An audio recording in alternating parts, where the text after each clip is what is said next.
Bonjour à toutes et à tous et bienvenue sur ce magnifique plateau en direct installé au milieu du parc du Futuroscope et plus exactement au restaurant L'Atelier des Saveurs. Un plateau qui a été conçu spécialement pour l'événement que nous allons vivre ensemble autour d'un enjeu majeur. Je veux parler de l'urgence climatique. Je suis en compagnie d'Ariane Felizo qui m'accompagnera tout au long de la matinée. Bonjour Ariane. Bonjour Gilles. Alors Ariane, au sein des bénévoles de Shift Project, vous avez piloté le projet shiftyourjob.org dont l'ambition est de réconcilier emploi et climat. Tout à fait, on essaye d'y répondre à la question où travailler pour contribuer à la transition carbone et avoir un impact sur le climat. Vous êtes aussi animatrice et formatrice de la fresque du climat. C'est quoi la fresque du climat? C'est un atelier ludique, collaboratif, qui permet de s'approprier en 3 heures de temps les mécanismes à l'œuvre du dérèglement climatique, ses causes et ses effets. Alors vous accompagnez aussi les entreprises dans leur transition bas carbone. Bas carbone, c'est quoi? On a des lycéens en face de nous qui comprennent bien que peut-être qu'ils suivent pour certains, mais alors c'est quoi bas carbone? J'accompagne tout simplement les entreprises pour les aider à diminuer leurs émissions carbone et s'adapter à un monde qui change. Merci Ariane. Alors, impact pour la planète, c'est le thème de cette journée de mobilisation qui va se dérouler à distance. Évidemment, crise sanitaire oblige. Vous êtes plus de 500 lycéens ce matin à être connectés. Eh bien, nous vous en remercions et félicitons. Alors, pour nous présenter cet événement, je vous propose d'accueillir les deux organisateurs.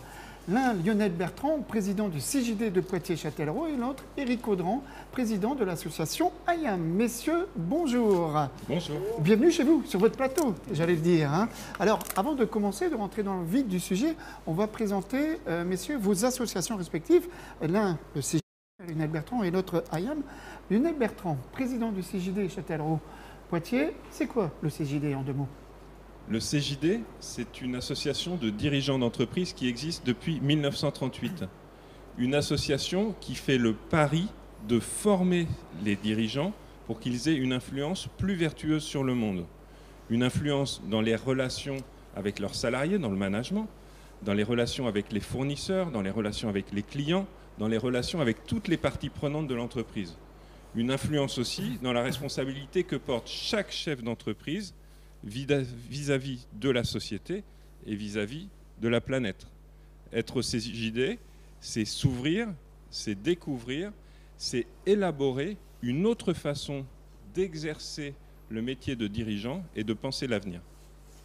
Merci Lionel Bertrand. Je me tourne vers vous, Éric Audran. Vous êtes donc président d'IAM. IAM, l'inter-association des métiers de l'entreprise. C'est quoi cette association en 2 mots? Alors, avant de répondre à la question, je voudrais juste remercier l'équipe IAM qui est très frustrée, très frustrée. J'ai reçu plein de messages tout à l'heure. Ils voudraient être avec nous, mais ils ne peuvent pas. Malheureusement, cause Covid. La crise sanitaire oblige d'être en distance. Tout à fait. La commission CJD avec laquelle on a travaillé aussi depuis 2 ans. Ça fait quand même 2 ans qu'on travaille sur le sujet. On a fait 4 formats différents en 2 ans, cause Covid. Et puis après, je remercie bien sûr nos animateurs. On remercie les techniciens derrière. On a quand même 6 techniciens sur le plateau. Remercier nos partenaires, les partenaires financiers. Et puis aussi le rectorat qui nous a aidés pour les jeunes, pour les lycéens, les proviseurs, les professeurs référents. Puis je vais remercier aussi bien sûr tous les jeunes qui sont présents avec nous ce matin et sensibles sur le sujet du réchauffement, du changement climatique, sujet clé, le sujet clé du 21e siècle. Donc merci. Tu avais peut-être une question, Gilles, à me poser. Je pense qu'on souhaiterait connaître IAM après ces remerciements et merci pour eux. Donc IAM, cette association. Alors, IAM est Interassociation des métiers de l'entreprise, 8 associations, ce qui représente 550 membres qui sont des cadres et des chefs d'entreprise. L'objectif, c'est de parler, d'échanger, de valoriser les métiers de l'entreprise, quels qu'ils soient, dans les différents formats. Et depuis 10 ans, on a utilisé étalé cette mission sur une nouvelle cible qui sont les jeunes. Donc depuis 10 ans, on invite des lycéens, des collégiens à venir échanger avec nous sur des sujets métiers dans un cadre d'orientation. Donc là, on est vraiment dans l'orientation. Et pour ça, depuis 10 ans, on est soutenu par la région Nouvelle-Aquitaine, on est soutenu par Poitiers-Grand Poitiers et on est soutenu par EDF, qui sont nos partenaires initiaux depuis le début. Aujourd'hui, l'objectif de la journée, c'est une journée d'information, une journée de sensibilisation, une journée d'engagement, parce qu'on veut faire aussi que les jeunes évoluent, changent leur comportement, parce que ce sont les décideurs d'aujourd'hui et de demain. Ce sont des influenceurs à tous les niveaux, que ce soit des influenceurs auprès de leurs amis, auprès de leurs proches, auprès de leur famille, auprès des politiques aussi, ce sont des citoyens. Et puis influenceurs au niveau des entreprises, parce qu'en fonction de vos consommations, des produits que vous achetez, eh bien vous allez influencer aussi les industriels qui vont évoluer, qui font aujourd'hui évoluer leurs produits, leurs services. Donc à vous de jouer, les cartes sont dans vos mains. Merci Gilles. Merci Eric. Alors vous êtes tous les deux les co-organisateurs de cette journée, l'un plus pour la demi-journée ce matin pour les lycéens, vous Lionel plus cet après-midi pour les professionnels, chefs d'entreprise. Néanmoins, quel est l'objectif Lionel de cette journée Impact pour la planète? L'objectif de la journée, c'est pour chaque public de faciliter le premier pas. Face au changement climatique, on a tous naturellement une tendance à se renvoyer la balle, à penser qu'on est trop petit. Moi, à ma place, qu'est-ce que je peux faire? C'est plutôt mon chef dans mon entreprise qui va pouvoir faire quelque chose. Le chef de l'entreprise, il va peut-être se dire c'est plutôt au chef de l'État de faire quelque chose. Et le chef de l'État, il va peut-être se dire que c'est au chef des autres États d'agir d'abord. Donc si on prend la problématique de cette façon-là, on va vers la catastrophe. Nous, ce qu'on propose, c'est d'aller dans le chemin inverse, c'est de dire que chacun à sa place fasse ce qu'il a à faire. Que moi, le jeune, je puisse faire ce que j'ai à faire, que moi, chef d'entreprise, je puisse faire ce que j'ai à faire, et que chacun soit éclairé sur les actes qui sont à sa portée. On ne les connaît pas forcément tous, et l'idée, c'est de les rapprocher. On cite l'histoire du colibri, une histoire qui est chère à Frédéric Bedos. C'est l'histoire d'un petit oiseau qui essaye tout seul d'éteindre un incendie de forêt. Il vole, il va chercher de l'eau à la rivière dans son petit bec, il ramène l'eau pour la déverser sur l'incendie, il retourne chercher de l'eau, et puis il croise d'autres animaux qui lui disent « Mais t'es fou, t'y arriveras jamais, qu'est-ce que tu fais ?» Il dit « Peut-être que je suis fou, peut-être que j'y arriverai jamais, mais moi au moins j'aurai fait ma part. » Voilà. Et sur ce thème du changement climatique, on est tous invités à faire notre part. S'il y a un objectif dans cette journée, c'est d'éclairer ce que chacun peut faire à partir de là où il en est. Merci Lionel. Alors Frédéric Benos, nous allons l'accueillir dans quelques instants sur le plateau en direct du Futuroscope.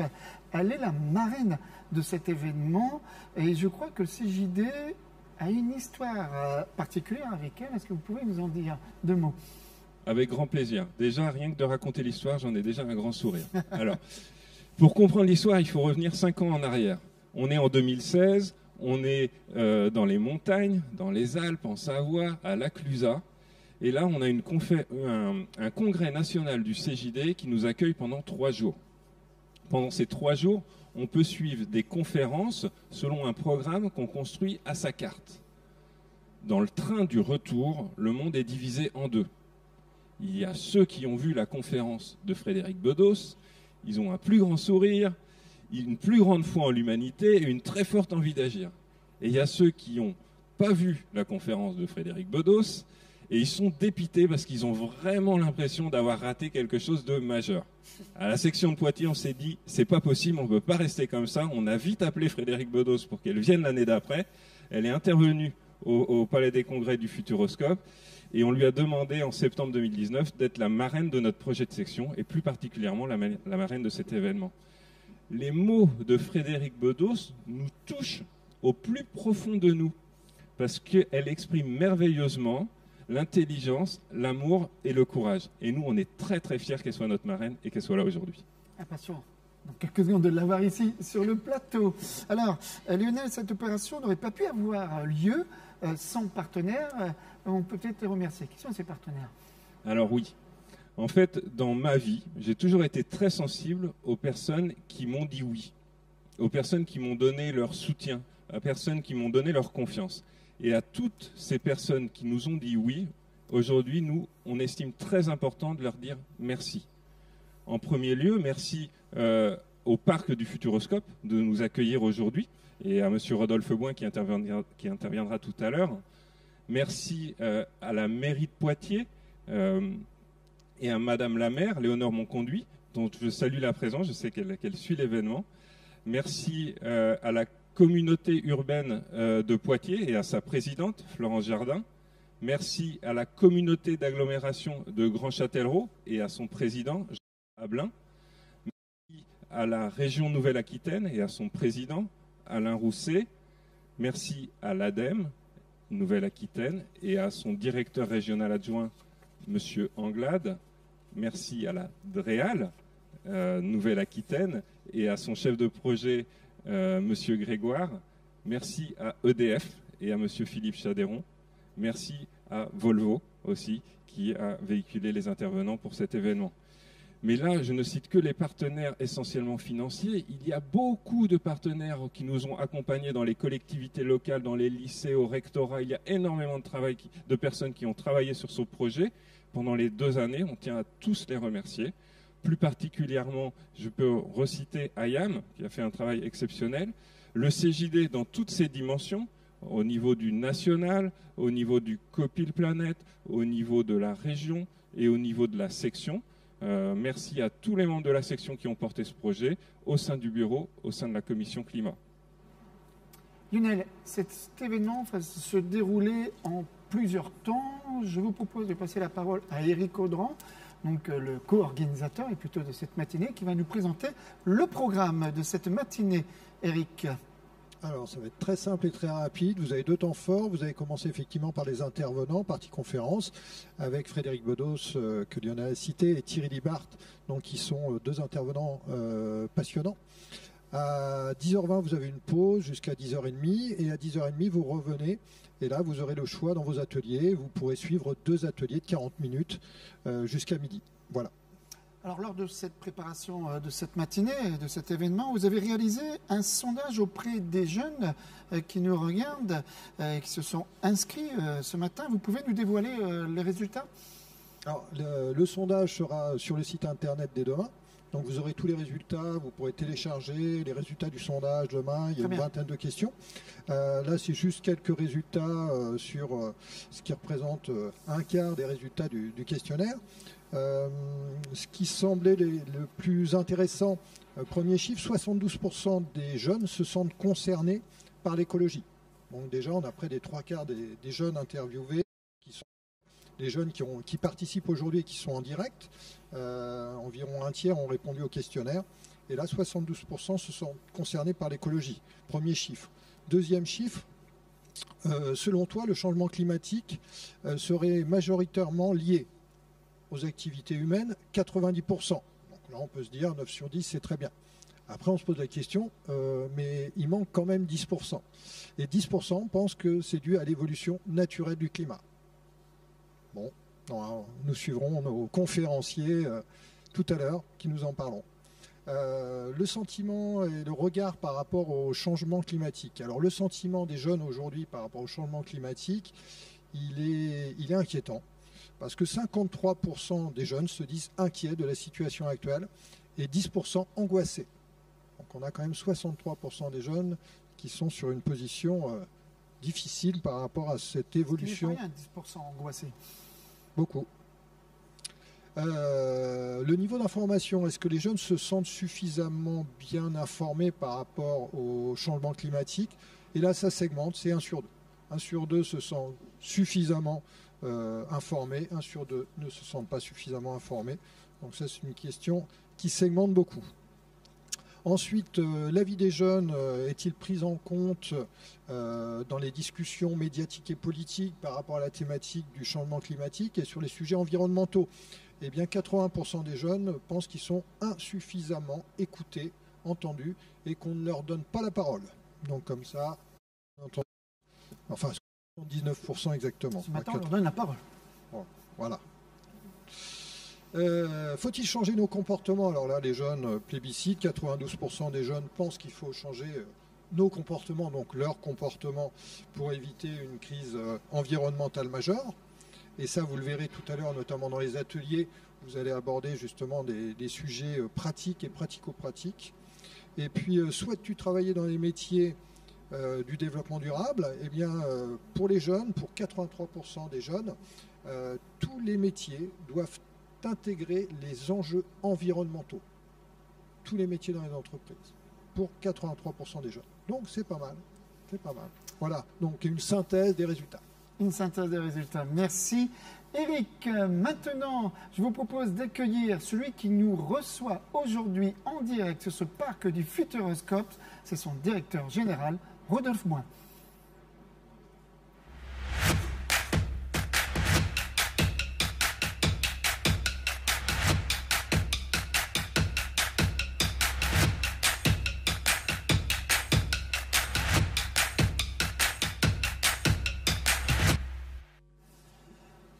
Rodolphe Bois, nous sommes en direct sur le parc du Futuroscope. Merci d'abord de nous accueillir chez vous, hein, évidemment. Alors ici, on avait prévu de le faire à l'extérieur. Pas de chance, la pluie est présente aujourd'hui. Nous sommes dans un restaurant à thème. C'est lequel le restaurant ici ? Ça s'appelle l'Atelier des Saveurs. Il a été refait complètement en février 2020 et malheureusement, il n'a pas accueilli énormément de public. On est ravis de vous accueillir, mais je vous avouerai qu'à la place de cette grande table, on préférait voir des visiteurs qui consomment avec leur famille, mais ça va venir. Alors évidemment, on vous le souhaite, puisque ça va. Alors peut-être que vous avez une date à nous annoncer là, parce que c'est tant attendu cette réouverture du parc du Futuroscope. Je sais que vous étiez en lien avec la préfecture. J'allais dire tous les jours quasiment pour savoir comment vous pouvez ouvrir. Il y a une date qui est prévue ? Oui, connexion pratiquement tous les jours avec la préfecture pour essayer d'affiner nos protocoles et surtout affiner nos pronostics de réouverture. Il semblerait, comme vous le savez, il y a différents points de départ dans le déconfinement. Il semblerait qu'on prenne le deuxième wagon, vraisemblablement aux alentours du 9 juin. Et on se fera fort de faire en sorte d'ouvrir dès qu'on aura la capacité d'ouvrir pour rôder à nouveau nos équipes parce que ça fait un petit moment qu'elles sont malheureusement à la maison. Rôder nos équipements également, donc allez, on va considérer que 9 juin c'est bon. On croise les doigts en tout cas pour qu'on puisse retrouver le parc le 9 juin. Alors, une première question sur le contexte actuel. La crise sanitaire et la fermeture du parc ont eu un impact important sur votre activité, comme tous les grands acteurs du tourisme. Alors, vous êtes confronté à un manque aussi de visibilité, bien on nous dit peut-être que c'est le 9 mai prochain que ça va se réouvrir. Est-ce que dans ce contexte, vous avez malgré tout, ou plutôt vous arriverez malgré tout à vous projeter sur l'année 2021, et qu'elle est bien amorcée, alors, fin 2021 et 2022 surtout? Alors, effectivement, ça a été très violent ce qui s'est passé alors, pour beaucoup de secteurs d'activité, pour beaucoup d'entreprises. Mais ce qu'il faut retenir, c'est que dans notre secteur d'activité ou dans notre entreprise, on n'est pas à du moins 20, moins 30 ou moins 50% lié à la crise. C'est un arrêt total et donc zéro de chiffre d'affaires. Ça a été le cas une première fois lors du premier confinement et c'est le cas une deuxième fois depuis le 29 octobre. Il y a des dates qui vont rester dans notre mémoire parce que ça nous marque quand même, surtout d'un point de vue humain puisque les équipes sont plus là et on est une grande famille au parc du Futuroscope et on a vraiment très très envie de retrouver tout le monde. Ça a été très violent avec des pertes de chiffre d'affaires qui sont colossales. On a perdu 50 millions d'euros de chiffre d'affaires sur le premier exercice. Ce sera pire sur le deuxième exercice. Mais on est confiant parce qu'on a des projets d'avenir et puis surtout on se prépare à la réouverture. Il y a beaucoup d'enthousiasme et les équipes sont là et nous appellent en disant quand est-ce qu'on réouvre, on est prêt à en découdre, on est prêt à revoir nos visiteurs. Donc oui, la visibilité, cette absence de visibilité-là, elle était très compliquée ces dernières semaines et ces derniers mois.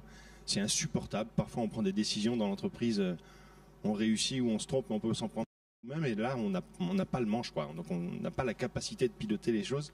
Donc c'est d'une frustration totale. Mais on entrevoit le bout quand même. Ce sera certainement progressif, avec des protocoles qu'on mettra en place de manière sérieuse, en espérant que ça se dessert pour arriver à faire un très joli été. Finalement, l'année dernière, on avait fait un été qui était relativement correct. Donc on se prépare pour un premier galop d'essai en fait en juin pour faire un très bel été, on va dire sérieux mais festif. Ah, on l'espère en tout cas. Vous avez dévoilé en octobre dernier, on parle d'avenir, eh bien, vos projets pour les 5 ans, à venir, avec un plan d'investissement de 300 millions, ça me paraît un 300 millions d'euros.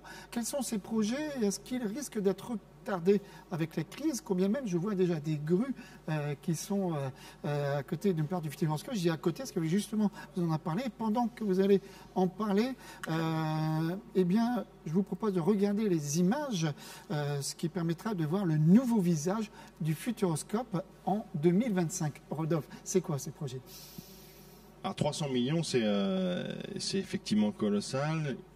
C'est multiplié par 3 en fait, par rapport à ce qu'on a fait les 10 dernières années. Donc dans les 10 prochaines années, on va investir 3 fois plus que ce que le parc de Futuroscope a investi les 10 dernières années, avec une accélération très forte sur les 5 premières années, puisque sur les 300 millions, 200 millions vont être investis dans les 5 prochaines années. Et vous avez raison de dire que ça commence à sortir de terre. Ça fait 2 ans et demi qu'on a imaginé ce projet, parce qu'on a considéré qu'il fallait que le parc du Futuroscope change de dimension ou change de division, et donc aille en croissance de fréquentation. L'objectif, c'est de passer de 1 800 000 visites à peu près à 2 500 000 visites, de passer en termes de chiffre d'affaires de 100 millions à 170 millions, pour réinventer en fait un modèle économique et faire en sorte qu'on devienne réellement une destination de court séjour, en allant chercher les gens de plus loin et surtout les faire rester plus longtemps. Donc il faut y ajouter du contenu en fait pour mettre le doute en fait dans l'esprit des visiteurs en disant on avait prévu de visiter le parc du Futuroscope sur une journée. Il y a suffisamment de densité, suffisamment de contenu pour faire en sorte qu'on passe 2 jours. Et les personnes qui avaient prévu de faire 2 jours, ce qui est la moitié de notre clientèle aujourd'hui, se disent il y a énormément de choses, donc on va plutôt rester 3 jours. C'est ça l'axe stratégique. Donc on fait quoi de ces 300 millions-là?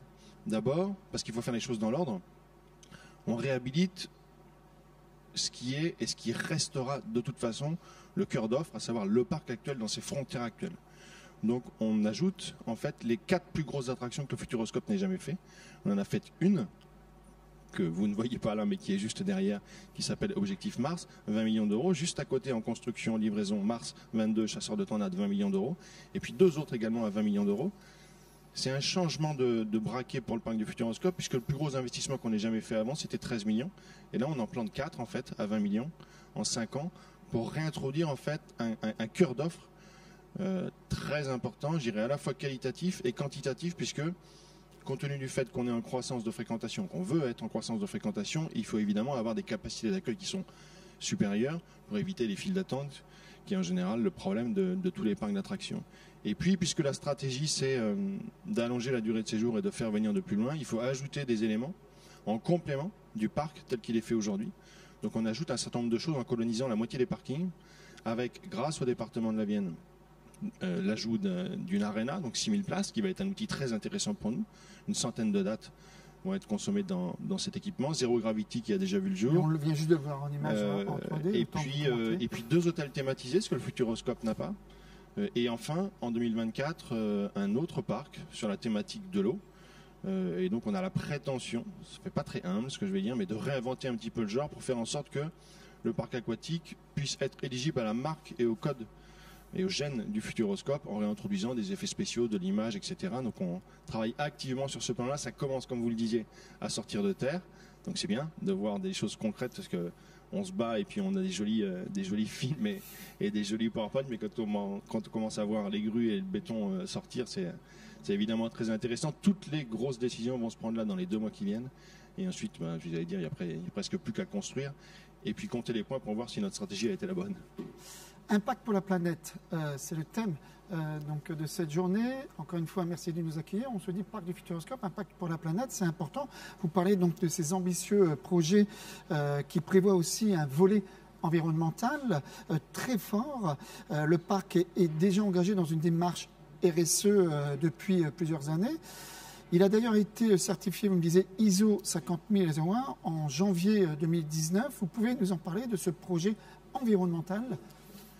Oui, on ne peut pas faire un énorme projet à 300 millions d'euros sans embarquer très fortement la dimension environnementale. Vous avez raison de dire qu'on est certifié ISO 50001 depuis 2019, ce qui a été le point de départ pour nous, de se dire et de regarder en fait comment on gérait ces choses-là. Et donc là aussi, on a décidé de changer de braquet. À l'intérieur des investissements, 300 millions d'euros, il y en a 30 millions qui sont fléchés sur la dimension environnementale. Et puis c'est normal, j'allais dire, parce que de toute façon, la consommation et les visiteurs vont regarder ça de près. Je pense même que d'ici 3-4 ans, les gens vont presque même choisir leur lieu de destination en fonction du sérieux sur ce sujet-là. Donc c'est vraiment un élément fondamental. Et puis on s'appelle Futuroscope, il y a futur à l'intérieur. C'est pas simple tous les jours d'arriver à composer avec cet héritage-là. Et quand on regarde quels sont les thèmes ou les thématiques qui peuvent se marier avec cette marque-là, évidemment il y a l'environnement, évidemment il y a le RSE. Donc on embarque très fortement cette dimension-là. J'ajouterais que Le président du département est très engagé également. J'ai une réunion aujourd'hui à 17h30 avec lui à Châtellerault pour essayer de voir si on n'a pas la capacité, nous, de faire des choses qui peuvent potentiellement rayonner même au-delà du parc du Futuroscope et embarquer toute la technopole. Donc on fait quoi avec ces investissements-là? On fait plusieurs choses. D'abord, on nettoie tout ce qui doit être nettoyé un petit peu partout. Ça passe par des toutes petites choses d'isolation, de compteurs énergétiques pour vraiment essayer de regarder. On appelle ça ERP par ERP ou bâtiment par bâtiment pour essayer de bien limiter notre consommation. Et puis notre objectif d'ici 2025, c'est un truc qu'on s'est dit, et c'est relativement clair, 0 énergie fossile, 0 énergie carbone, limiter à 70% l'énergie de notre parc actuel, parce qu'on n'est pas en capacité d'aller encore plus vite, parce qu'on a des vieux bâtiments dorénavant. Et puis pour tout ce qu'on va construire, les 100 millions d'euros qui vont être construits en colonisation des parkings, on sera avec une neutralité carbone et une neutralité énergétique, même pour le parc aquatique, qui est quelque chose normalement qui est très énergivore. C'est vrai. On fera en sorte d'être à zéro. Donc ça passe par aujourd'hui un bâtiment qui est en train d'être construit qui fait 400 mètres carrés, où on installe ce qu'on appelle des thermo-frigo-pompes. Donc ça va chercher, c'est de la géothermie, ça va chercher la température dans les nappes phréatiques, et avec ça on arrive à faire de l'air chaud, de l'air froid, de l'eau chaude. Ça passe par du photovoltaïque, où on aura pratiquement un tiers des parkings qui seront colonisés par du photovoltaïque. Et on est en train de regarder avec le département si on ne peut pas le transformer en hydrogène. Et ça passera par des mécanismes au niveau de l'aquascope qui seront très innovants, à tel point que, au-delà de bien faire les choses, on aimerait en faire un axe de communication très fort. Et on aimerait également revenir en conquête en fait d'une population et d'un marché scolaire, puisque le parc du Futuroscope accueille 150 000 scolaires à l'année. Il en a accueilli 400 000. Et on se dit que si on peut être la vitrine en fait de ces actions RSE et environnementales avec des ateliers scolaires, en montrant ce qu'on est en capacité de faire, et bien finalement on aura renoué avec la genèse du parc du Futuroscope, ce pourquoi il est là. Et finalement, quand on ne trahit pas l'histoire et quand on ne trahit pas les gènes, on ne se trompe pas. Donc on est à fond dans le sujet. Et c'est donc tout à fait logique qu'on vous accueille aujourd'hui de ce fait. Eh bien, écoutez, merci une fois de plus de nous accueillir en direct, Rodolphe, ici chez vous au parc du Futuroscope. Je vous le disais en introduction, Frédérique Bedos, c'est la marraine de l'opération. Et je vous propose, eh bien, écoutez, Ariane, de l'accueillir tout de suite sur ce plateau.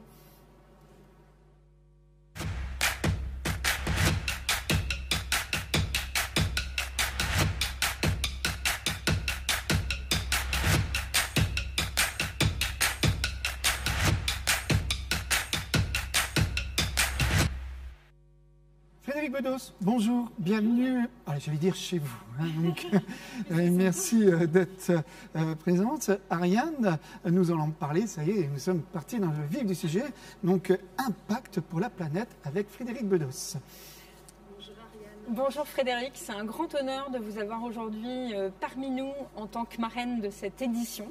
C'est moi qui ai de l'honneur. N'oubliez pas le micro, Frédéric, nous sommes en direct. C'est moi qui suis honorée de pouvoir marrainer ce bel événement. Merci beaucoup. Vous êtes journaliste, réalisatrice, fondatrice de l'ONG Le Projet Imagine. C'est une ONG d'information reconnue par l'ONU dont le but est d'inspirer à agir. Vous y mettez en lumière des héros humbles du quotidien à l'image de vos parents adoptifs. C'est de là que l'histoire est née. Et j'encourage vraiment tout le monde, si vous voulez en savoir plus sur Frédérique Bedos, à visionner sa conférence TEDx et surtout à lire son livre. La petite fille à la balançoire, c'est une véritable leçon d'amour et de vie. Je vous demanderai une petite dédicace. Vous avez, je crois, une approche très systémique. En quoi la crise climatique actuelle est pour vous le révélateur d'une crise plus globale ? Oui, c'est vrai qu'aujourd'hui, on peut se réjouir parce qu'on voit que la prise de conscience, elle est globale. Je pense que même les plus sceptiques commencent quand même à être vraiment très déstabilisés parce qu'on a tous près de chez soi et en tout cas dans nos écrans, etc., la preuve de ce dérèglement climatique avec des images qui sont assez effrayantes en plus. Donc on se rend bien compte qu'on ne va pas pouvoir continuer comme ça, qu'il va falloir bouger. Donc ça, c'est l'aspect positif. Enfin, ça y est, la planète s'est fait entendre et on commence à comprendre. Maintenant, c'est marrant, ce mot climat m'a interpellée. On en a un petit peu parlé quand on a préparé cette interview. Ce mot climat, vous savez, quand on parle de climat, on parle aussi donc d'une atmosphère, mais on utilise le même mot pour une société, le climat d'une société, l'atmosphère d'une société. Et j'ai coutume de dire que l'ONG que j'ai créée, le projet Imagine, finalement est là pour justement travailler sur l'atmosphère d'une société, c'est-à-dire la pacifier, amener un état d'esprit qui va permettre d'être en empathie, d'être un esprit constructif qui donne envie véritablement de créer des liens de solidarité, d'entraide, parce que effectivement il va falloir qu'on se serre les coudes pour pouvoir faire face à tous ces défis, donc le dérèglement climatique, toute la dégradation de l'environnement, et donc ce sont des défis globaux pour lesquels on se sent tellement petit et où on se dit oh là là, mais qu'est-ce que je vais bien pouvoir faire. Donc le seul moyen véritablement d'avoir un impact, c'est de mobiliser et d'unifier les forces. Et donc pour moi, c'est très intéressant de se dire que pour réussir à mener cette bataille, il va falloir effectivement que ça passe par une transformation des esprits, des cœurs, des têtes. Et je pense vraiment que ça passe par tous ces biais-là pour transformer véritablement l'atmosphère et le climat de notre société. Et pour moi, l'un ne va pas sans l'autre. Et donc je trouve que c'est assez fascinant et du coup, c'est effectivement très systémique finalement. Est-ce que chacun peut agir en fait et passer à l'action? Comment est-ce qu'on peut être un héros humble quand on est lycéen? Vous en avez plus de 500 qui sont connectés, J'adore. qui vous écoutent. Salut les amis. Moi je suis vraiment absolument ravie et vraiment je remercie l'organisation du CJD d'avoir su vous mobiliser, vous les jeunes, parce que évidemment qu'on a le regard tourné vers vous puisque vous êtes les premiers héritiers de cette situation qui est très complexe.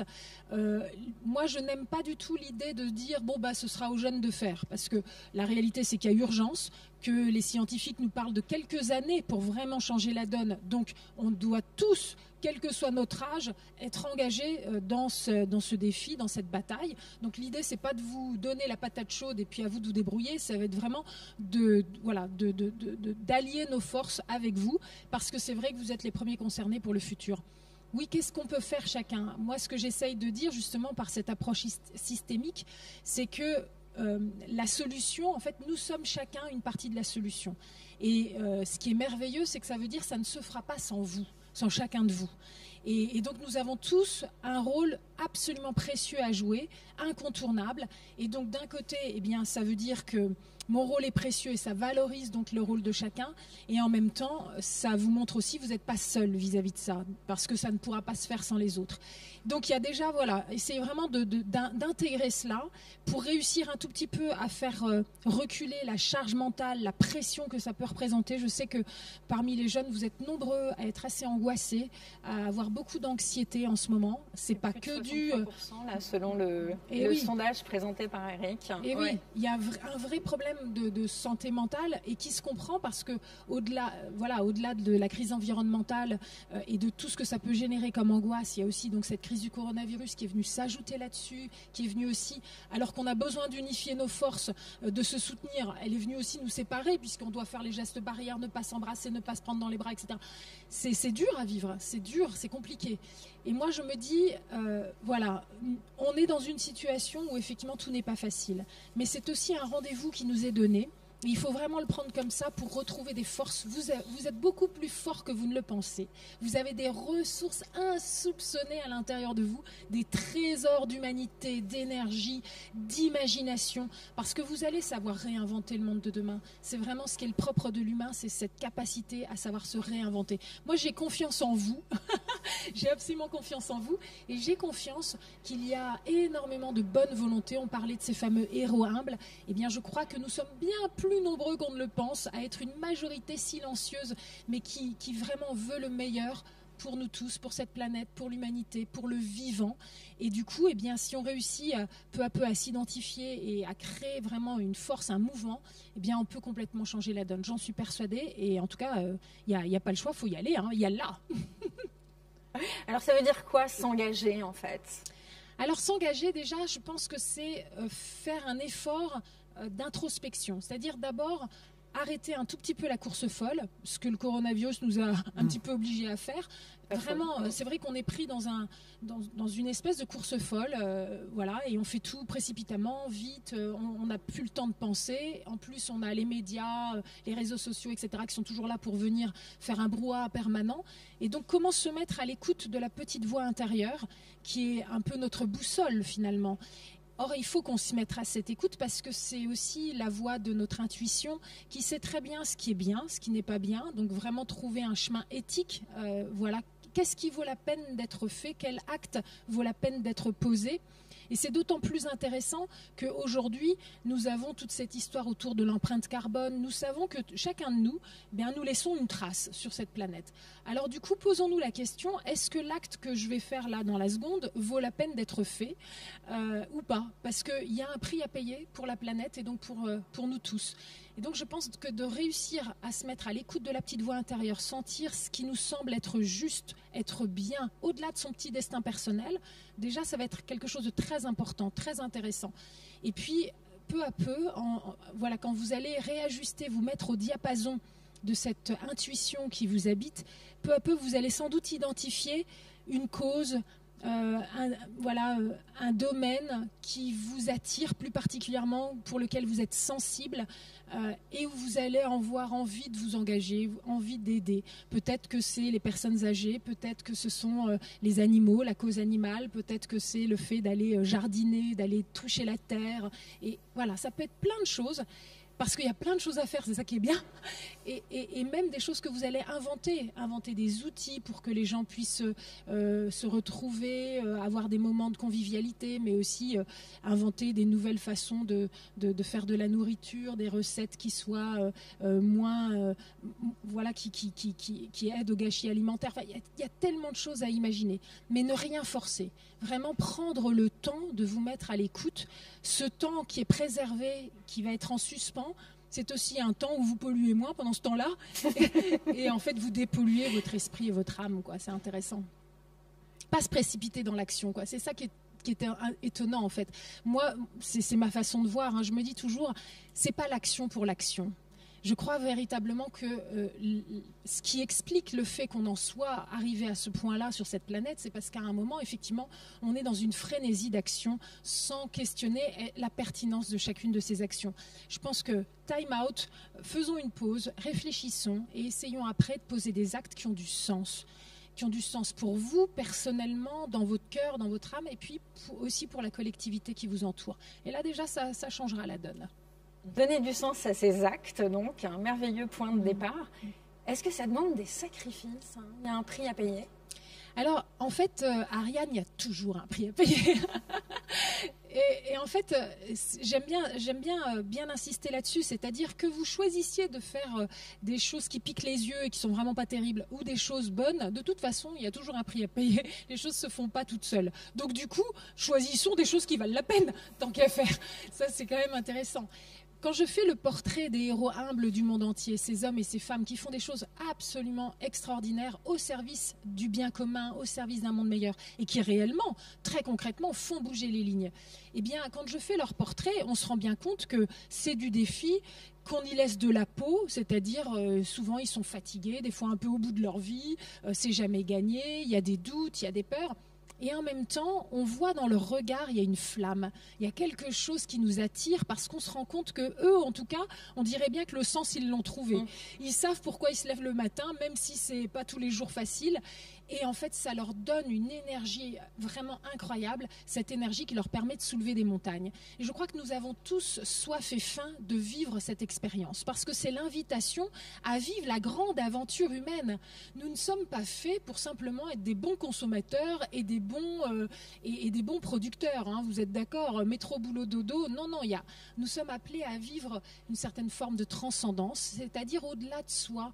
Et si chacun d'entre nous, peu à peu, on rentre sur ce chemin qui nous permet donc non seulement de donner du sens, mais véritablement de vibrer avec le cœur du monde, alors on va permettre d'élever l'âme du monde.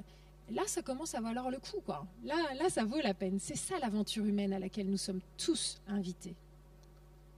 très inspirant et je sens fondamentalement que vous êtes optimiste sur notre capacité à relever le défi, à relever ce défi collectif. Alors, je suis optimiste, je dirais même utopiste, mais dans le bon sens du terme. C'est-à-dire, je sais que l'utopie est souvent un peu dénigrée, méprisée. Oh là là, ce sont des doux rêveurs, etc. Mais la réalité, c'est que qu'est-ce que nous avons à gagner à ne pas être utopiste? Parce que si finalement on ne met pas la barre très haute, alors que les défis, eux, la barre est très haute, ben, on ne va pas y arriver. Et donc, quel intérêt? Donc, il faut viser haut. Je ne sais plus, il y avait cette phrase qui disait qu'il fallait au moins viser la Lune, au pire si on a atterri dans les étoiles. Hein, c'est ça. Je veux dire, oui, visons haut, soyons complètement... voilà. Et je crois, vous qui êtes jeunes, vous êtes des lycéens, évidemment que l'idéalisme fait partie de votre identité. Vous vibrez d'idéalisme. Et c'est vrai que la société qui vous entoure ne vient pas toujours nourrir cet idéalisme. Et c'est très frustrant. Et c'est comme s'il y avait une énergie comme ça qui était inutilisée et qui vous fait de la peine finalement. Donc moi je vous le dis, si vous avez une idée aussi saugrenue qu'elle puisse paraître, vous aurez toujours sur votre chemin des gens pour vous dire « Oh, n'importe quoi, tu n'y arriveras pas » et vous dénigrer, etc., votre idée. Mais si vous y croyez, que vous vibrez, mais allez-y, parce qu'en fait, la vie, c'est ça. La vie, c'est d'avoir des rêves, c'est d'essayer de les accomplir, c'est d'embrasser comme ça cette imagination. Si on a une imagination, c'est bien qu'elle doit servir à quelque chose. Et en réalité, eh bien, vous allez être surpris. Et vous allez nous surprendre. Et donc je crois qu'il est temps que collectivement et individuellement, on joue la surprise. Il va falloir vraiment que... Et c'est souvent les outsiders, ceux qu'on n'attendait pas au tournant, qui finalement peuvent complètement changer la donne. Donc oui, allez-y, croyez-y, rassemblez-vous pour en parler avec le masque, les gestes barrières pour l'instant, mais vraiment, ne lâchez rien, en sachant que ce ne sera pas facile, mais si ça vaut la peine, n'hésitez même pas, quoi.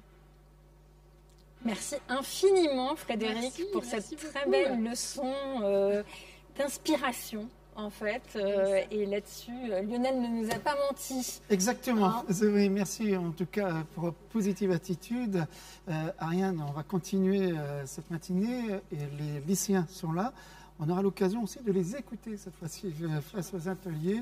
Et c'est important. Et merci pour cet échange très riche et intéressant. Je vous propose maintenant de poursuivre notre programme et d'accueillir en duplex Thierry Libart, conseiller au Comité économique et social européen.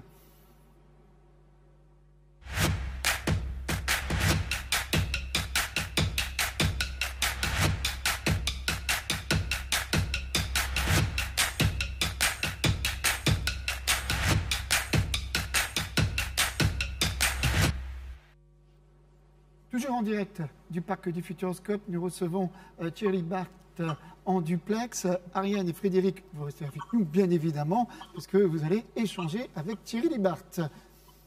Merci Gilles. Bonjour Thierry. Nous avons le privilège de vous accueillir ce matin. Je vais essayer de vous présenter en 2 mots, même si c'est un exercice très compliqué. Pas facile, il y a beaucoup à dire, c'est ça. Vous êtes un professionnel et citoyen aux multiples vies et au parcours inspirant pour les lycéens qui nous écoutent.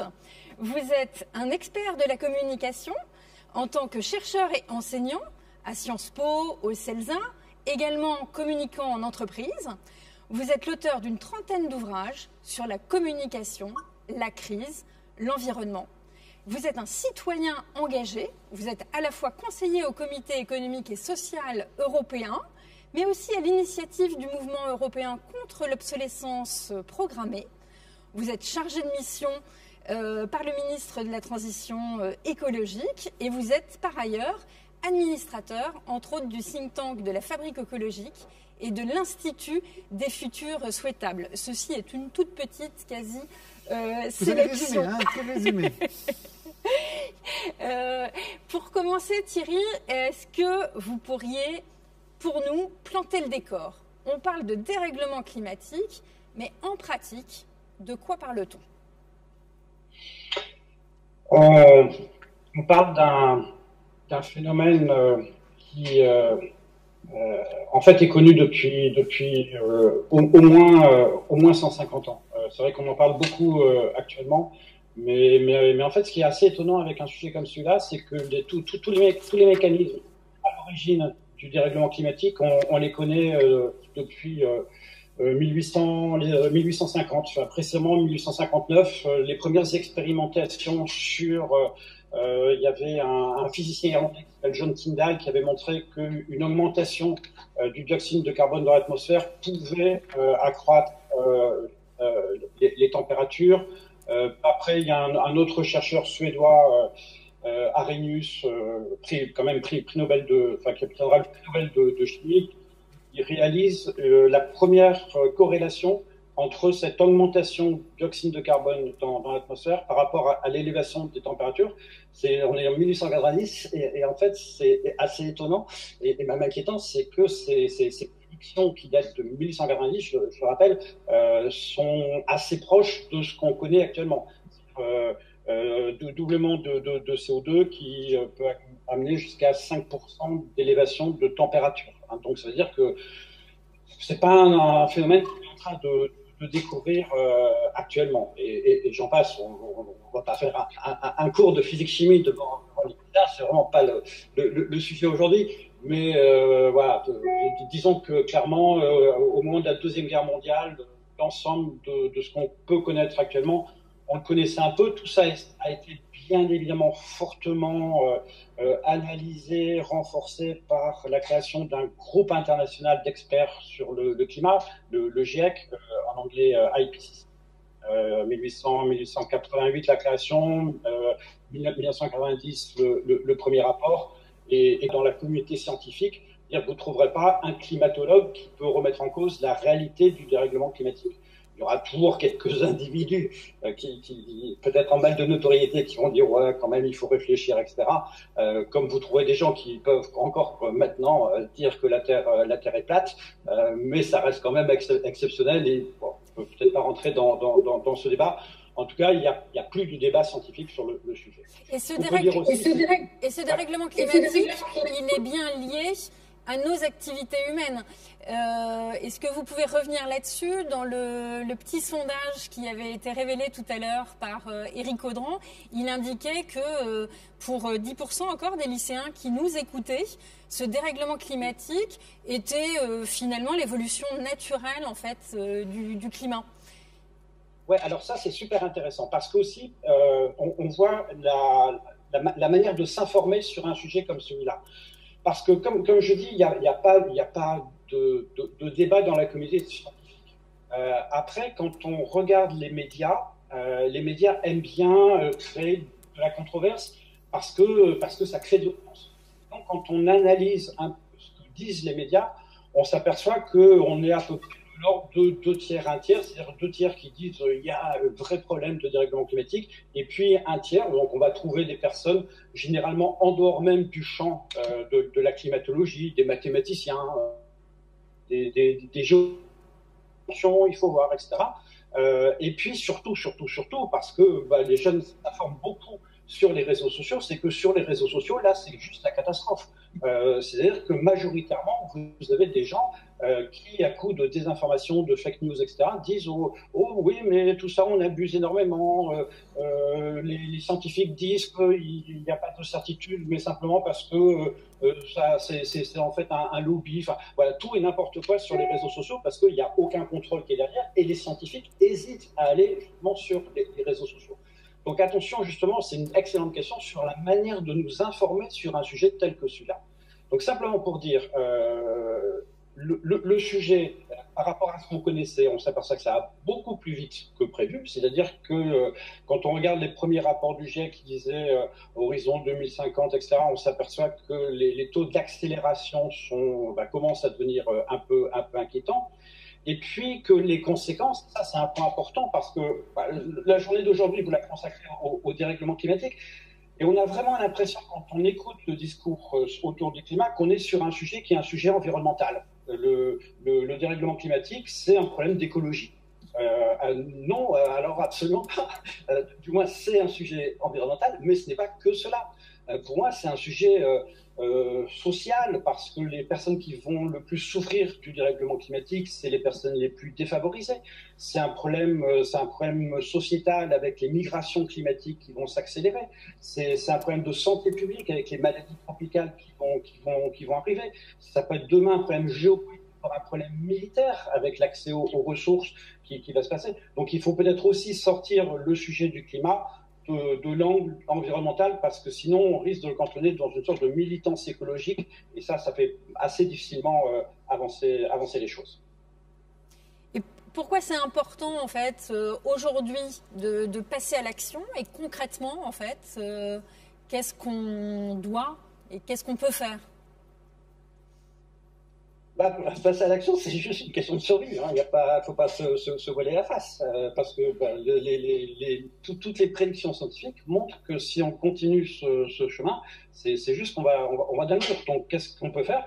Moi, j'ai un peu l'image. Voilà, vous êtes à Poitiers. Si vous voulez aller à Toulouse et que vous prenez l'autoroute et qu'à un moment donné, vous trouvez un panneau qui vous indique la direction de Paris, c'est que vous êtes trompé. Le problème, c'est pas qu'il faut ralentir, c'est qu'à un moment donné, il faut sortir, prendre la bretelle de l'embranchement pour faire demi-tour à un moment donné. Donc ça veut dire qu'il faut aussi revoir un peu nos modes de vie, nos modes de pensée. Il faut pas se voiler la face. On est sur un sujet qui est assez compliqué, parce que toute notre culture, en tout cas notre culture occidentale, reposait beaucoup sur la philosophie des Lumières, du progrès. Plus on avance dans l'histoire et plus ça ira bien. Le bac va arriver. Mais dans Descartes, le discours de la méthode, Descartes dit que pour devenir pleinement humain, l'homme doit devenir maître et possesseur de la nature. C'est-à-dire qu'on est dans un rapport de domination. Pour ceux qui étudient l'économie politique ou qui vont le faire, regardez vos manuels. On ne parle pas de l'environnement. L'environnement, un facteur naturel, c'est un facteur résiduel. Donc peut-être aussi voir comment il faut repenser nos modèles économiques, d'une économie qu'on appelle linéaire, c'est-à-dire qu'on extrait, on consomme et on jette, sur un modèle plus circulaire avec de l'éco-socio-conception du produit. C'est-à-dire on crée le produit en pensant qu'à la fin, il pourrait être recyclé, et que les déchets de produits peuvent devenir une ressource. Et donc, ça permet de boucler un peu cette boucle vertueuse. Revoir les problématiques d'alimentation. Peut-être vous avez vu il y a quelques années, alors je ne sais plus dans quelle région c'était sur l'autoroute, non, c'était sur une route nationale, deux camions qui entrent en accident, et le truc qui était un peu aberrant, c'était un camion chargé de tomates espagnoles qui allait livrer aux Pays-Bas, qui avait percuté un camion chargé de tomates des Pays-Bas qui allait livrer des tomates en Espagne. Un peu fou quand même. Alors je ne sais pas si l'histoire était totalement vraie ou si c'était une métaphore, mais en tout cas elle est possible. Et puis repenser bien sûr nos choix énergétiques. Alors là, moi je travaille majoritairement au Comité économique social européen. La bonne nouvelle, c'est que on a un plan pour réduire de 55% à horizon 2030 les émissions de CO2, et avec là une avancée dont on a encore peu parlé. La Pologne, qui est un pays majoritairement charbonnier, a décidé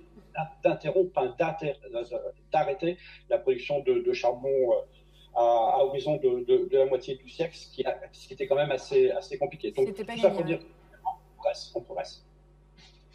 Et concrètement, pour les lycéens en fait qui nous écoutent, quelle est leur marge de manœuvre à eux sur ce sujet-là? Si vous aviez à les inciter à passer à l'action dès aujourd'hui, j'ai envie de dire dès demain. Ouais, Frédéric Bedos l'a super bien dit avant. Hein, c'est que voilà, vous héritez d'un monde que vous n'avez pas forcément voulu.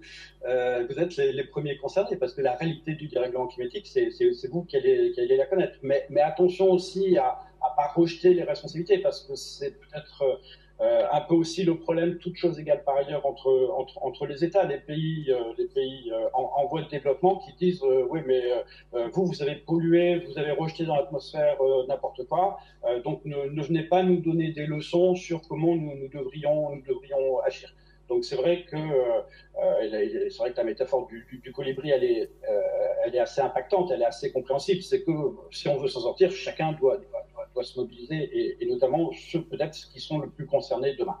Alors qu'est-ce qu'on peut faire? Pour moi, peut-être le premier truc, c'est même si je me fais pas forcément des amis en disant ça, mais c'est de balayer devant nos portes, parce que le mode de vie jeune, avec tous les guillemets qui s'imposent, il faut aussi réfléchir à nos propres pratiques.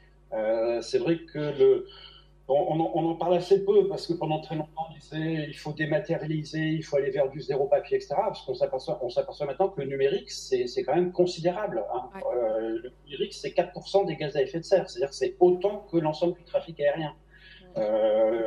On adore, et je fais aussi du streaming. Le streaming, c'est 1%. C'est-à-dire concrètement, le streaming au niveau mondial, c'est l'équivalent de la production de gaz à effet de serre d'un pays comme l'Espagne, par exemple.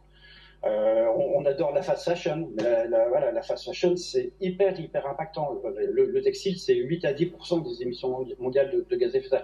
Donc peut-être aussi réfléchir à notre propre comportement en permanence. Et puis, peut-être ce qu'on peut faire, c'est aussi dans l'idée que, comme on dit, seul on va plus vite, ensemble on va plus loin. C'est peut-être l'idée de se mettre en collectif. Si demain vous voulez agir sur les entreprises ou dans le cadre de prochaines élections, c'est aussi de voir dans votre lycée, l'ensemble des lycéens qui sont avec vous, ou des collègues, etc., peuvent se mobiliser peut-être pour interpeller des entreprises, interpeller des politiques, parce que ça a beaucoup plus de chances de réussir qu'une démarche individuelle. Et vous, concrètement, vous l'avez fait. Vous avez lancé la dynamique européenne contre l'obsolescence programmée. Est-ce que vous pourriez nous en dire un tout petit peu plus? En quoi c'est important et comment, quelque part, vous vous y êtes pris pour lancer cette initiative? De demander à vos parents, la machine à laver, elle durait 20 ans. Maintenant, elle dure 10 ans, et celle que vous allez acheter demain, elle va durer 6-7 ans. Parce que les produits sont peut-être plus fragiles. J'imagine que peut-être aussi un certain nombre à acheter à un moment donné un produit ou un portable, une tablette, et puis 2 ans après ça claque, et quand on voulait la rapporter, on vous dit oh mais si j'étais à votre place, j'en rachèterais un autre, ou ça risque de vous coûter bien cher, ou ça va prendre du temps, on n'a pas les pièces disponibles, etc. Donc l'idée c'était de voir comment est-ce qu'on peut essayer de faire quelque chose, parce qu'un sujet comme celui-là, ça impacte aussi l'environnement. Hein. Les déchets électriques et électroniques en Europe, 2020, c'est 12 millions de tonnes de déchets électriques et électroniques qui ont été rejetés l'année dernière en Europe. Donc voilà, c'est un sujet qui était important. Je m'étais aperçu que en fait l'Europe n'avait jamais travaillé sur ce sujet. Donc j'ai essayé de lancer une démarche, et pour ça il a fallu passer un peu de temps, parce qu'on est dans du travail de conviction. Donc c'était dire aux consommateurs que leur intérêt, c'était que le consommateur soit mieux informé au moment où il achète son produit sur est-ce que ce produit est réparable, est-ce qu'il va durer suffisamment, de faire une sorte de coalition avec les ONG environnementales pour dire que les aspects environnementaux d'un sujet comme celui-là, ils sont considérables, que les incidences sociales, elles sont majeures. Hein, ça, on n'y pense pas trop quand on parle d'obsolescence programmée, mais là aussi, les problèmes environnementaux sont souvent des problèmes sociaux. Hein. Les gens, là aussi, qui souffrent le plus de l'obsolescence programmée, c'est les plus pauvres. Parce que quand vous n'avez pas les moyens d'acheter un produit cher, vous prenez les produits d'entrée de gamme, les produits les moins chers. Et les produits les moins chers sont souvent les produits qui claquent le plus rapidement. Donc, vous êtes obligé d'en racheter un autre, et vous mettez dans une spirale de surendettement. Et en fait, on s'était aperçu que les gens, quand on les informe sur la durée de vie du produit, ils sont prêts à faire un petit effort supplémentaire, même si c'est assez difficile, parce qu'ils savent qu'ils sont gagnants en finale. Et puis informer les petites et moyennes entreprises que c'est leur intérêt parce que derrière ça, c'est de l'emploi. C'est tous les métiers de la filière réparation en Europe qui se sont cassés la figure ces dernières années, simplement parce qu'on ne sait plus réparer. Et puis les grandes entreprises, c'est de moins facile parce que leur dire que leur intérêt, c'était que si demain il peut y avoir une sorte de label Made in Europe qui, dans l'esprit des gens, voudrait dire ça c'est solide, ça on peut acheter, tout le monde y est gagnant. Merci beaucoup pour cette initiative, effectivement, qui me paraît particulièrement clé. Il y a l'obsolescence programmée, il y a aussi une obsolescence psychologique pour laquelle la publicité peut-être nous incite à des comportements d'achat et de renouvellement, vous en avez parlé, qui ne sont pas toujours utiles. Pour vous, quel est le rôle en fait de la publicité dans la crise écologique actuelle ? Est-ce qu'il faudrait penser à interdire la publicité ou à minima sur certains produits et services ? Alors moi, je suis un peu subjectif parce que moi, j'aime bien la publicité. Alors après, est-ce qu'il faut interdire ? Moi, je suis pas partisan des interdictions parce que c'est le plus sûr moyen de casser le débat. Il faut peut-être plutôt essayer de se mettre sur des trajectoires, essayer de voir comment est-ce qu'on peut avancer. Moi, j'ai la crainte un peu que si on est sur des interdictions, il faut voir cette publicitaire, en fait, ça part pour les médias. Et que le journal que vous achetez, plus la télé, plus la radio, etc., ça vit entre un tiers et la moitié de recettes de publicité. Donc il faut faire aussi attention. Et puis si on interdit, ça risque de quitter les écrans un peu traditionnels pour partir sur Facebook, Google et les GAFA, et d'avoir un transfert qui serait peut-être pas très intéressant, en tout cas pour notre industrie nationale. Donc en tout cas, je suis plutôt partisan de trajectoire, d'amélioration, de réflexion sur cet imaginaire qui est vendu par la publicité, une vraie prise en compte. Il y a, je crois, un vrai engagement des publicitaires maintenant, mais commencer par l'interdiction, moyen d'ouvrir un débat. Nous allons vous interrompre, bien que ce soit très intéressant, mais il y a un problème de duplex. Ce que je vous propose, et j'en suis désolé, c'est de passer aux questions. Frédéric Bedos, vous êtes encore sur ce plateau. Ariane, il y a des questions des lycéens. J'en ai une, c'est de la part de David Imbeau. Cela fait longtemps que les scientifiques nous parlent de réchauffement climatique. On vous entend, on entend aussi Thierry Martz. Pourquoi continuons-nous à foncer dans le mur ? C'est une bonne question. C'est une super question, et surtout que le propos de Thierry là, il y a un instant, c'est quand même, il nous dit, ça date vraiment pas d'hier. Moi, je savais pas que la prise de conscience était si éloignée, c'est-à-dire 1800 et quelques, plus de 150 ans. Alors là, c'est quand même énorme. Donc ça veut quand même dire à quel point on a une capacité à nier l'évidence qui est énorme et qui va, je pense, qui est totalement en corrélation avec nos peurs. En fait, à partir du moment où on ne sait pas gérer la peur, eh bien, on préfère fermer les écoutilles, on ferme les yeux, on ferme les oreilles, et on fait comme si de rien n'était et on continue. Et ça, c'est quelque chose qu'on a toujours su observer dans le temps. On parle souvent du déclin de l'Empire romain. Le moment où vraiment l'Empire romain, tout partait à volo, mais jusqu'au bout, on a fait la fête, jusqu'à ce que vraiment, en fait, au pied du mur. Maintenant, on est au pied du mur. Vraiment au niveau de la planète, au niveau de la société tout entière et de tout le système sur lequel elle s'est bâtie, c'est-à-dire un système qui est basé effectivement sur la productivité, sur le capitalisme, sur la propriété. Et on arrive au bout de ce système, puisqu'en fait, là où il était synonyme d'une promesse de bonheur, et c'est vrai que pendant de nombreuses années, il a amené de la prospérité, il a amené de la sécurité, et d'ailleurs on en voit les effets, c'est que la population mondiale est devenue pléthorique, puisqu'on est passé de quelques milliards à 7 milliards, et puis bientôt à plus de 10 milliards. Donc on en voit les effets, sauf que en fait, on se rend bien compte que petit à petit, les conditions de vie deviennent de moins en moins habitables, en fait, de moins en moins bonnes. Donc en fait, aujourd'hui, ça nous fait plus de mal que de bien. Donc il faut changer le braquet, mais c'est vrai que le déni, il est là. J'aime beaucoup la question d'Ariane sur la sobriété. Comment faire pour que ce soit une sobriété heureuse ? Ce qui était le mot de Pierre Rabhi, qui était lui aussi un vrai prophète en son temps, puisque lui, c'est en plein milieu des 30 Glorieuses, au moment où justement il y avait la prospérité, etc., et où personne n'imaginait que ça puisse en être autrement, c'est là qu'il s'est dit mais en fait ce système ne peut pas fonctionner parce que les arbres ne vont pas jusqu'au ciel, et que donc là on produit comme si comme si on avait des ressources illimitées. Donc dès le début il a dit mais en fait ça va pas pouvoir tenir, et donc il a il a été le chantre de la sobriété heureuse.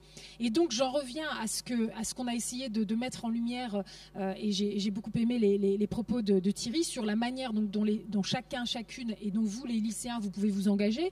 Effectivement, si on commence à avoir un autre état d'esprit et à mettre les valeurs sur d'autres choses, c'est-à-dire finalement j'ai plus forcément envie d'arriver avec tous les jours une tenue différente, j'ai plus forcément, enfin ce genre de choses, parce que je sais que ça pollue la planète. Moi je sais qu'avec ma fille on a fait un pacte on a fait un pacte il y a quelques années déjà, il y a 6-7 ans, et donc nous ne nous habillons quasiment plus qu'en seconde main, donc que des vêtements d'occasion, etc. Il y a des trucs super, du fait d'une qualité incroyable, parce que c'était fait avec la qualité d'antan, et en plus les fringues que vous aurez, personne d'autre les a, voilà, et donc ça vaut vraiment le coup. Donc du coup, oui, il y a tellement de choses qui ont été produites, faisons en sorte de faire circuler ce qui existe déjà, plutôt que de produire autre chose. On est devenu végétarienne, parce qu'effectivement, on sait aussi que la consommation de viande correspond à énormément de gaz à effet de serre. C'est aussi finalement légitimer une manière de produire,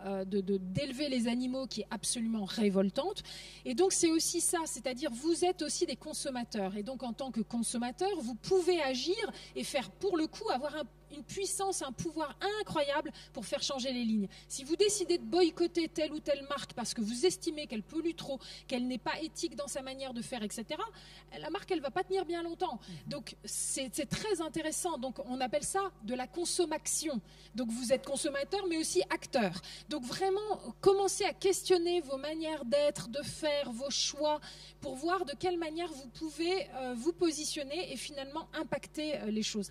Et là, vous allez voir, ça va faire quelque chose. Et puis, dernière chose sur la publicité, effectivement, moi, je suis assez troublée, parce que depuis le démarrage de cette crise du coronavirus, c'est vrai que tout ce qui a trait à la solidarité, la santé de la planète, la santé de nos compatriotes est venu sur le devant de la scène, et ça a mis à jour vraiment toute cette question autour de la fragilité.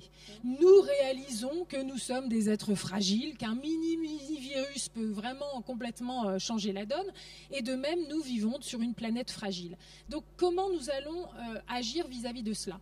Et donc, effectivement, nous avons vu fleurir sur nos écrans de télévision des publicités où toutes les marques, quelles qu'elles soient, et quel que soit le type d'activité qu'elles mènent, on dirait qu'elle sauve toute la planète. Je ne sais pas si vous avez remarqué. C'est du bling-bling, en fait, de communication, c'est ça que vous voulez dire? C'est-à-dire qu'il y a un moment, vraiment, toutes les pubs, c'est un festival. Ils sont tous engagés, ils sont tous militants, ils sont tous en train de sauver la planète. Et bon, il y a un petit peu de bullshit quand même. Enfin, franchement, il ne faut quand même pas être naïf. Et donc, moi, ce qui me déplaît là-dedans, c'est que ça veut dire qu'on est en train de gadgetiser un sujet qui est tellement au cœur vraiment de notre survie.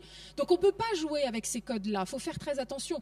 Donc moi j'aurais tendance à dire, là aussi, vous ne laissez pas avoir, et si vous avez envie, puisque vous êtes des pros des réseaux sociaux, au lieu de polluer la planète avec les réseaux sociaux pour raconter des bêtises, utilisez-les, là encore à bon escient, et donc faites des groupes d'influence qui dénoncent telle et telle chose, qui vont demander des comptes à telle ou telle marque, qui vont dire mais dis donc vous prenez telle chose et pourtant ça n'a pas l'air d'être ça.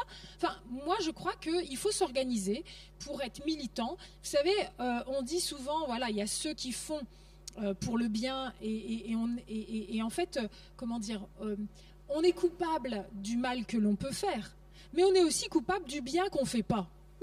Donc, si vous avez identifié des manières d'agir, faites-le. Voilà, n'hésitez même pas, faites-le. Voilà.